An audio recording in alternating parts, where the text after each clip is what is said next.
Halo, selamat pagi, siang, malam. Semoga sehat semua ya. Sehat. Hari ini kita mau membahas tentang kreatif dan inovatif dalam pandemi. Sekarang coba beri contoh dalam salah satu bidang. Ya, pasti kita bisa mengingatkan sesama kita untuk tetap sehat dan bugar pada masa pandemi seperti ini. Salah satu olahraga santai yang bisa kita ambil yaitu olahraga badminton atau pingpong yang bisa dimainkan di dalam rumah jika ruangannya besar. Ngomong-ngomong nih ya, di sela-sela kita beraktivitas selain berolahraga, kita juga harus bisa menyempatkan waktu kita ke tempat beribadah. Contohnya kita ke gereja. Ketika kita melihat orang yang membutuhkan bantuan kita tolong mereka dengan semampu kita. Apapun perbedaannya, kita harus tetap membantu karena kita sebagai manusia, kita saling membutuhkan satu sama lain. Apalagi melihat kondisi dunia kita saat ini, di mana-mana banyak virus-virus bersebaran. Banyak orang kesusahan dalam mencari nafkah untuk keluarganya. Kita bisa membantu mereka lewat doa-doa yang kita sampaikan saat kita beribadah. Kita harus saling membantu untuk sesama kita. Nah, selain itu, kamu juga dapat mencegah terjadinya penyakit dengan meminum minuman vitamin yang mengandung vitamin C. Dengan begitu, dapat membuah, baleni. Ulangi. Nah, selain itu, kamu juga dapat mencegah terjadinya penyakit-penyakit tersebut dengan meminum minuman yang mengandung vitamin C. Dengan begitu, dapat menambah stamina dalam tubuh kita. Seperti aku nih, lemon tuh kan rasanya masam. Nah, kamu tahu nggak sih, lemon itu bisa terasa masam karena mengandung senyawa asam. Senyawa asam mengandung ion H+, dan adanya ion H+ inilah yang membuat lemon rasanya masam. Sebagian besar buah-buahan mengandung asam organik lemah. Seperti asam sitrat pada buah jeruk, asam mileat pada apel, asam tartrat pada anggur, serta asam ascorbat yang dikenal sebagai vitamin C, yang banyak terdapat dalam buah yang berasa masam seperti buah lemon. Selain itu, pernah nggak sih kalian waktu mandi dan lagi megang sabun, nggak sengaja sabunnya nyiprat ke mulut, terus kejilat gitu. Berbeda dengan lemon yang berasa masam. Kalau sabun kan rasanya pahit. Nah, itu karena sabun mengandung senyawa basa. Senyawa basa mengandung ion OH- dan adanya ion OH- inilah yang menyebabkan sabun rasanya pahit. Tetapi bagaimana dengan sisi lain? Sisi lain bagaimana? Ya, dalam bidang lain, kita kan tidak bisa hanya menikmati dengan berolahraga dan beribadah. Bagaimana dengan kegiatan kita dalam bidang ekonomi? Iya juga ya, saat masa pandemi ini, kita sepatutnya memiliki semangat juang mendapatkan rupiah. Di saat seperti ini, banyak orang yang memasarkan atau berdagang online dengan menjual apapun itu. Salah satunya celengan, tempat pensil, tutup lampu.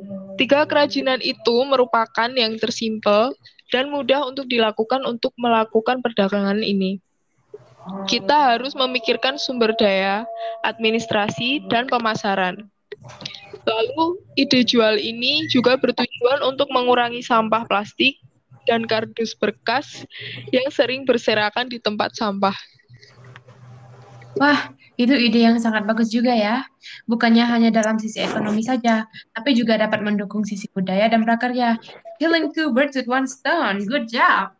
Tahu tidak, salah satu karya lukisan yang dapat mewujudkan suatu sifat yang kreatif dan inovatif, kita bisa menunjukkan juga rasa dan sikap cinta tanah air kita dalam bentuk gambar sendirian. Seperti gambar yang menunjukkan tentang cerita legenda dari budaya Betawi dengan gaya manusia yang berbentuk seperti wayang. Wujudnya dapat berbentuk sangat indah juga menginspirasi dan mengajak teman-teman atau audiens untuk melakukan hal yang sama. Kita ikut serta dalam menunjukkan sikap nasionalisme kita dengan cara menunjukkan talenta yang kita miliki dan menunjukkannya di berbagai sosial media. Budaya bukan hanya dalam bentuk lukisan dan legenda saja.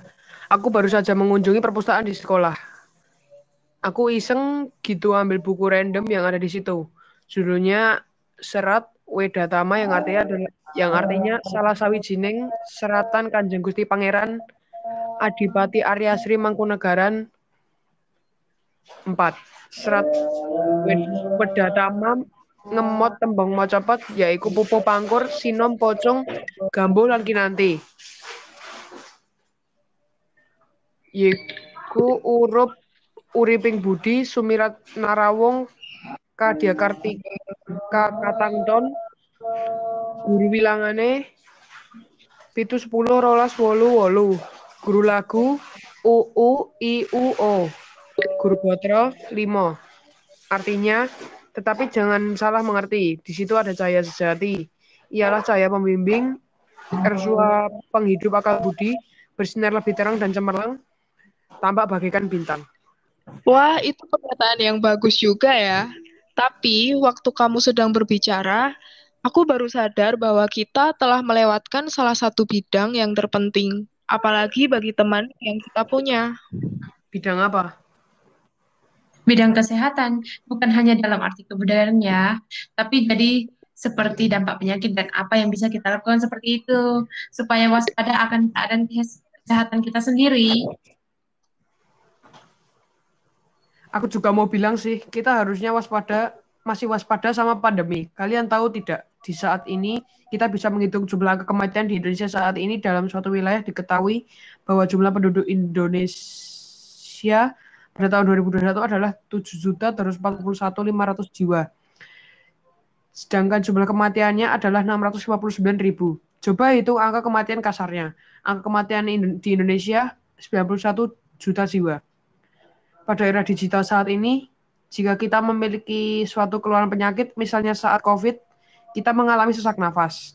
Sering pada pasien COVID terjadi pneumonia, yaitu peradangan paru-paru, yang menyebabkan terjadinya sesak. Nah, pada era digital saat ini, kita tidak harus capek-capek ke dokter untuk konsultasi. Di Play Store atau App Store terdapat aplikasi yang membantu kita dalam meringankan hal tersebut. Contohnya Halodoc, dokter kita. Aplikasi-aplikasi tersebut adalah jalan pintas kita untuk konsultasi online tanpa capek-capek ke dokter saat sesak. Jadi kita bisa mengidentifikasi penyakit kita dan tidak panik dalam menghadapi situasi tersebut.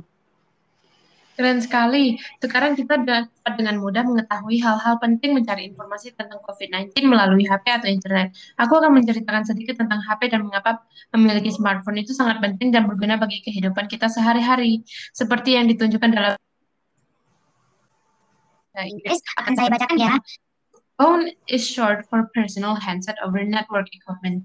With the network or in other names, the internet is possible to access almost any information, communicate with anyone else in the world, and do much more.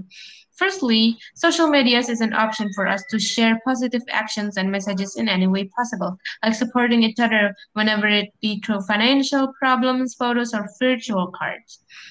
Secondly, you can use it for your own good, searching through articles, learning about the things you never knew about, and you can also share your own thoughts about for other people to see or read. Lastly, it's a good talk to other people from afar. Sure, you might need to pay for your Wi-Fi or internet data, but it doesn't cost that much for you to just send a single message and keep in touch with your friends and family. In conclusion, you should get yourself a phone. Don't deny getting one because it's too expensive, because it will give you much more use than you expect it to be.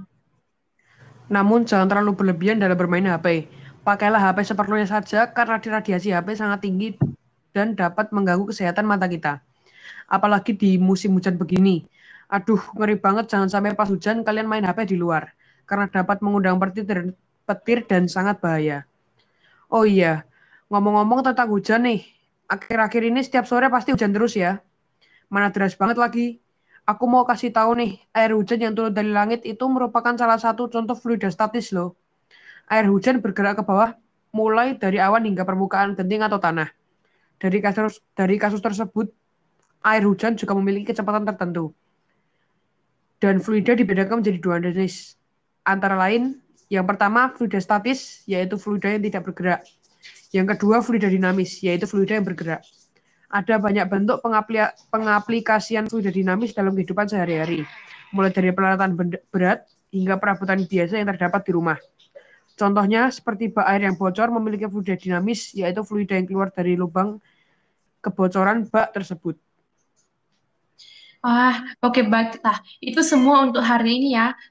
Terima kasih banyak ya teman-teman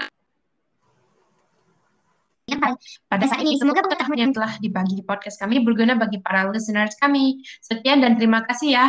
Selamat tinggal.